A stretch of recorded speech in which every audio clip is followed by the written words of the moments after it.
Good taste has very little to do with how much money you have, and I think that's where a lot of people get confused.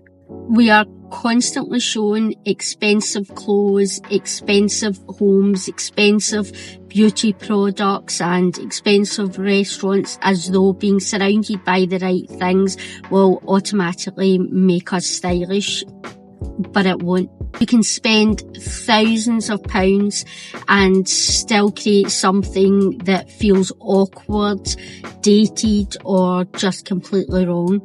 You can also have a very limited budget and make choices that feel considered, personal, and incredibly chic. Taste is simply the ability to notice. It's knowing why something works, why something else feels slightly off, which details are doing all the heavy lifting, what suits you, what belongs in your life, and what should stay exactly where you found it. And the good news is that taste can be learned. You don't have to be born into money. You don't need a wardrobe full of designer clothes or a home that looks like a glossy magazine spread. I mean, wouldn't we all love that? But it's not always possible for everyone. What you do is you need to become better at seeing, better at choosing, and better at editing. So today I'm going to show you how to develop better taste without simply spending more money. One of the biggest mistakes that people tend to make is judging every item on its own. It's things like a dress can be beautiful. We've all walked into Zara and spotted a beautiful dress. A handbag can be beautiful. A pair of shoes can be beautiful. A room can contain several pieces of beautiful furniture. That still doesn't mean that the finished result works. Most bad purchases aren't ugly. They're simply wrong for everything that's around them. You see something lovely on a website or on somebody else and you react to the item itself. You don't necessarily think about where it's going to live, what it's going to work with, or whether it actually belongs in the life that you're trying to create. I've seen people buy a gorgeous dress that works with none of their shoes, none of their coats, and none of the places that they actually go. The dress itself isn't the problem, the decision is. The same thing happens with interiors. Somebody buys a beautiful chair, then a beautiful lamp, then a beautiful table, but each one of those items belongs to a completely different room. Individually, yes, they're all attractive, but together they look like 3 separate Pinterest boards that got into an argument. So before you buy anything, stop asking only, do I like this? And ask, where would this go? What would I wear it with? What atmosphere does it create? Does it support what I already own, or does it require an entirely new supporting cast? A beautiful item that causes 12 more purchases may not be quite the bargain it first appeared to be. Taste develops when you start seeing the whole picture rather than just falling in love with every attractive object in isolation. Saying I love that isn't enough. It's a reaction, but it doesn't teach you very much.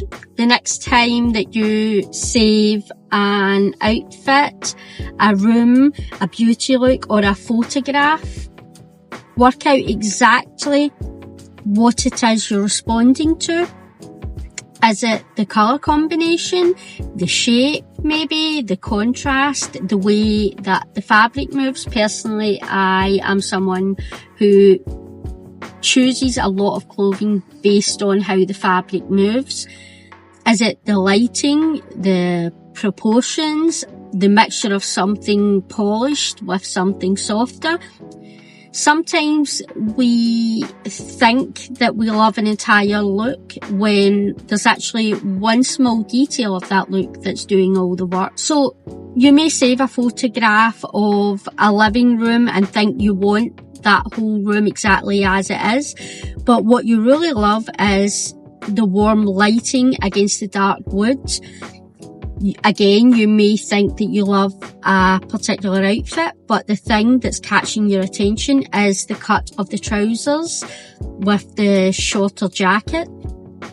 You may think you want an expensive handbag, but what you actually like is the structured shape, the polished hardware, and the way it finishes an otherwise simple outfit. Once you understand why it is that you like something, you can then recreate the principle without buying the exact thing. That's one of the most useful ways to develop taste, because by doing that, you stop copying outcomes and you start understanding decisions. You don't need the exact room, you need to understand the balance. Again, you don't need the exact outfit, you need to understand the silhouette. You also don't need the £2,000 handbag, you need to understand which qualities make it look convincing in the first place. That level of observation saves you money, because with that, you become much harder to sell to. Proportion is one of those things that people don't always notice consciously, but they definitely notice when it's wrong. It's things like the length of a trouser can completely change an outfit, and I know online a lot of people talk about they won't wear a trouser unless it is what they call kissing the ground. Personally, that's not for me. I don't like my trouser to be on the ground, because, or even kissing the ground, because in my opinion, if I am buying an item of clothing that I like, which is obvious because I wouldn't wear something I didn't like, why would I spend my money on something to have it touch the ground or trail along the ground and have the fabric then become frayed, stained, maybe even have holes in it? To me, that just doesn't make sense. Yes, a trouser length is important. It has to be the correct length, but I don't think your trouser length needs to be kissing or dragging on the ground. Also, the size of a handbag can either balance a silhouette or it can overwhelm it. A tiny piece of furniture can look lost in a large room. An oversized piece can make the whole room feel cramped in turn. Too many small decorative objects can make a space feel cluttered, even when every individual item is lovely. The same applies to jewellery, makeup, hair, shoes and accessories. Taste often comes down to understanding scale. For example, if an outfit already has a lot of volume, a very large bag might make the whole thing feel heavy. A smaller, more structured bag may help to give the outfit definition. If you're wearing a dramatic neckline, then an enormous necklace may compete with it. The neckline may already be the detail of the outfit. Same goes for if a room has a large sofa, then a tiny rug underneath it can make the furniture look as though it's nervously standing around the edge of a postage stamp. You don't need to develop your taste, you don't need to memorise hundreds of design rules, you just need to start looking at balance. Think of things like, does one thing dominate too much? Does something look lost? Does the eye know where to go? Does the scale of each item make sense beside the others? Proportion is often the difference between something looking intentional and something simply looking expensive.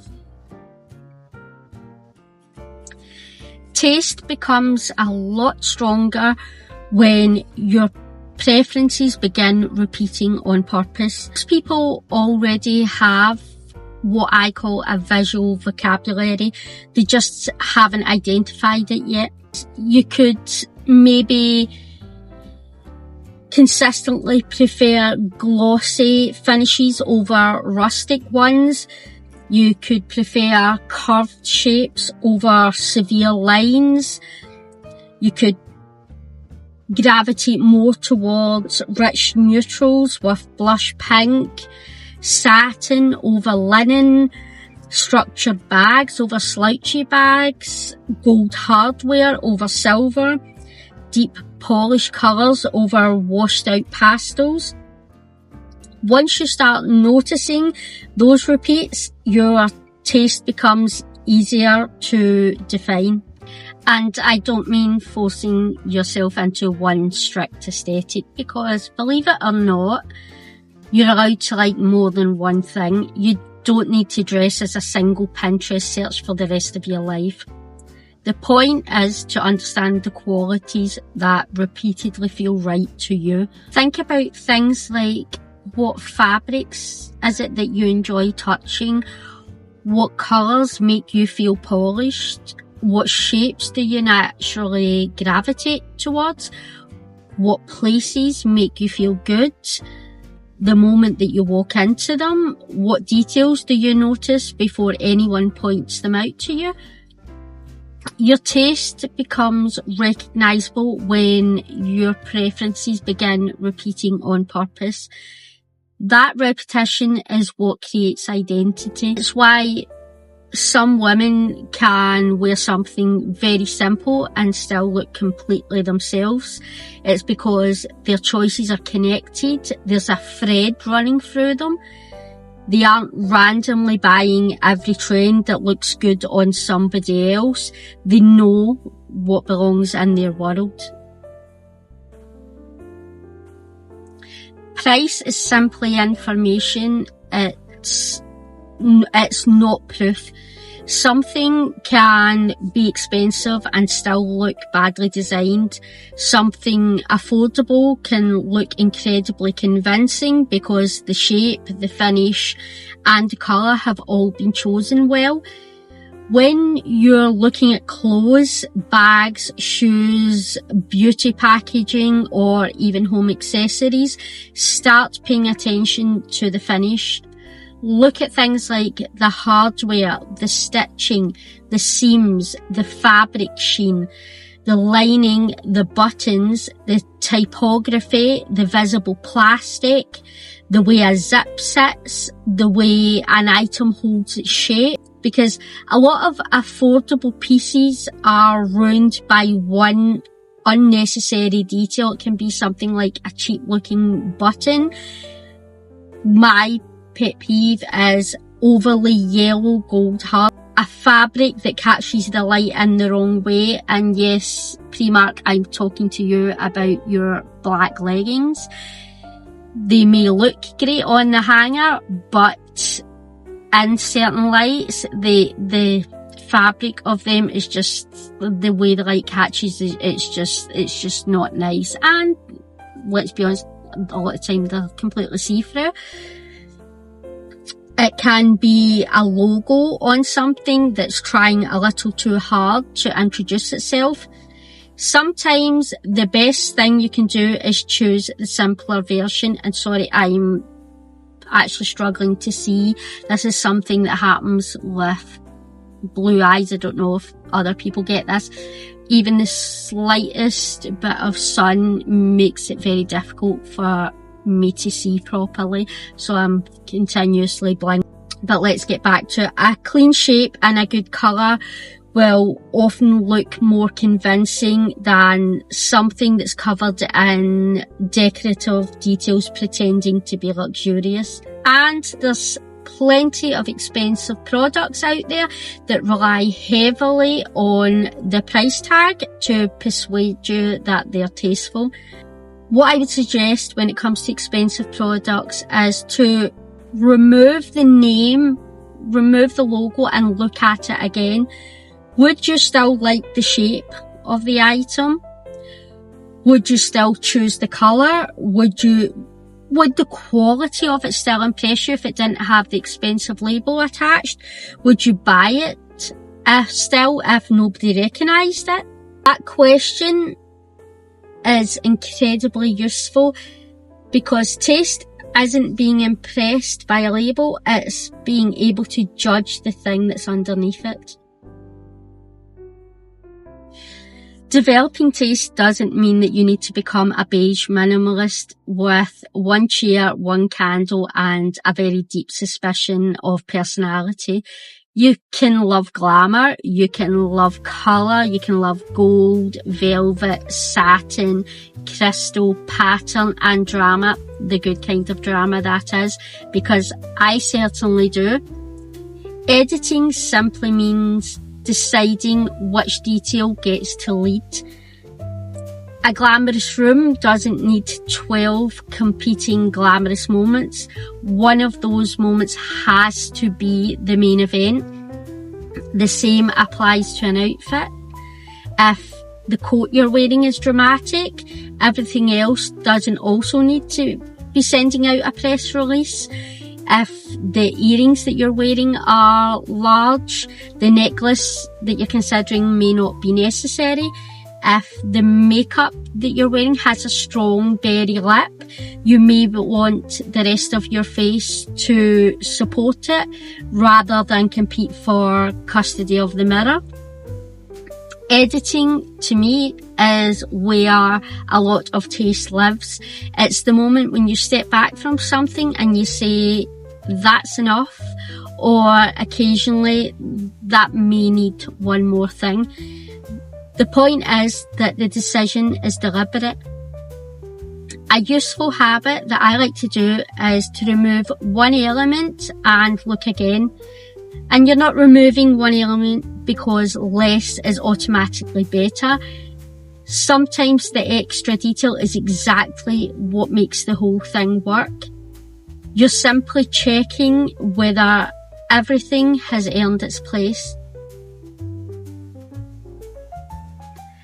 Inspiration should sharpen your taste, not replace it. You can admire another woman's wardrobe without trying to become her. You can love someone's home without copying the whole room. You can appreciate an aesthetic without redesigning your entire personality to fit around it by the end of the week.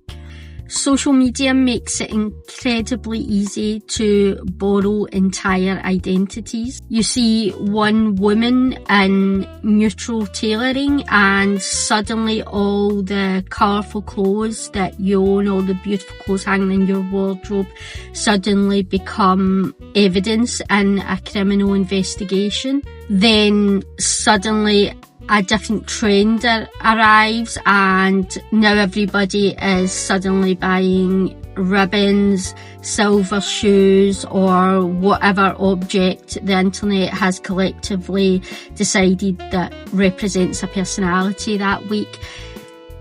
Trust me, colour is not the enemy. Pattern is not the enemy. You can wear and be surrounded by things other than beige. I'm not a huge fan of beige. I do think it does have a place in both interiors and fashion, but I just don't think that it should be the entire story. I think that if everything is just entirely beige, then your life becomes a bit beige and then your mind becomes a bit beige. Now, I know a lot of people will disagree with me on this because the whole beige trend thing, but there are other colours, and for me, like I said, I don't hate beige. I do think it has a place, but I think that it has, for the way beige, for it to be able to work properly, it has to be incorporated with other colours. maybe in the same colour family, it has to be surrounded by different textures, shapes, lines, things like that to work properly. Otherwise, like I said, it becomes very bland. And other than grey, there's not a lot of other colours around that have that same effect. Where I love colour theory, I do think that colour does have a lot to do with how you feel, just your mindset in general, I think. And like I said, it's not that I hate beige, I just think that too much of it is maybe not a good thing. Like they say, everything in moderation. But getting back to the point about trends, nobody says you can't take part in them, but when it comes to trends, take the principle of them and leave the rest. Maybe like that, if you follow someone online who you really like, maybe you like the way that she combines masculine tailoring with softer fabrics. Maybe you like the repetition of one colour that she uses throughout her home. Now, when I say one colour, like that again, back to the beige, I don't mean that everything is one colour. What I mean is there's a theme through her interiors, through her wardrobe, that she mixes with other things, and you notice that little pattern running through her style. Maybe you like how polished her basics look because the proportions are good. My advice is to use the part that genuinely speaks to you. You don't have to adopt the whole identity of someone else.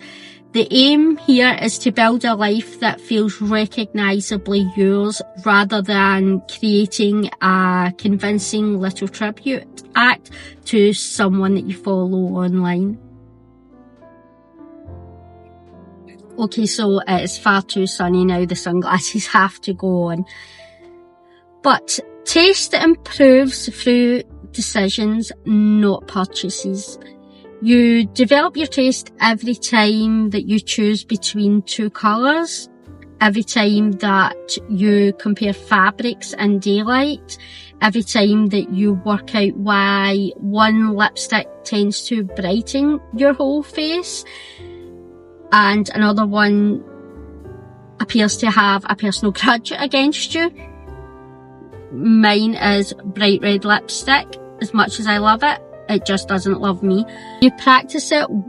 You practice your taste when you arrange what you already own differently, when you remove one accessory, when you choose one strong reference image instead of saving 20 completely unrelated ones, when you stop buying something simply because you've seen it repeatedly online. You can practice taste without spending anything. For instance, open your wardrobe and look for the pieces that you consistently enjoy wearing. Look at them and think about what they have in common. Look around your home, which areas feel most like you, which objects in your home feel disconnected. Go through all of your saved Pinterest images and think about what colours, what shapes and what textures keep appearing.